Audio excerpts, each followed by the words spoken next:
My name is Laura Werlin, and I'm the author of 6 books about cheese. My latest one is called Mac and Cheese, Please. So today we're going to be making mac and cheese with cauliflower puree. Now the way we do that is we start with the breadcrumbs that go on top. So to do that, I have melted butter here, and then I'm going to add breadcrumbs and some grated Pecorino Romano cheese. So I'm going to give it a stir and make sure it's well mixed. And as soon as it is, I'm just going to set it aside. So to make the cauliflower puree, I put cauliflower in the pan.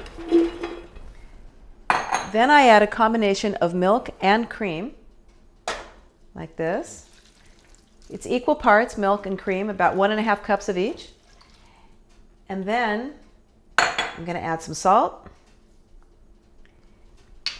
Put on the flame on low, cover it, and let it cook for about 25 minutes or until the cauliflower is soft enough to put in the blender and to puree. Now that the cauliflower is fork tender, I'm going to puree that along with the milk and cream that it cooked in here in the blender until it's a smooth puree.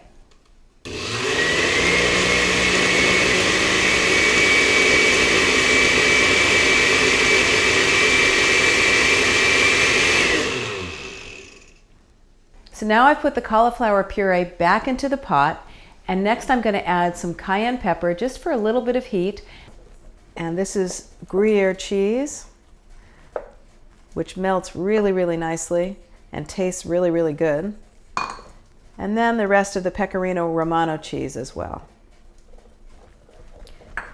And I'm going to make sure that that's nice and melted and thick. You can see that it's pretty thick, and that's the cauliflower puree.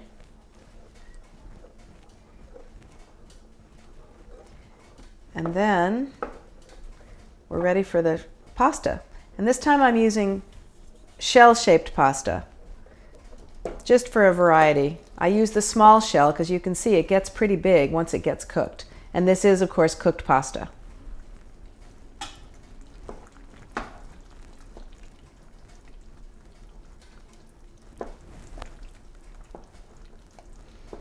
Okay, I think we're ready to put it into the pan. And then I'm going to top it with the breadcrumbs that we made earlier and bake it for about 25 minutes.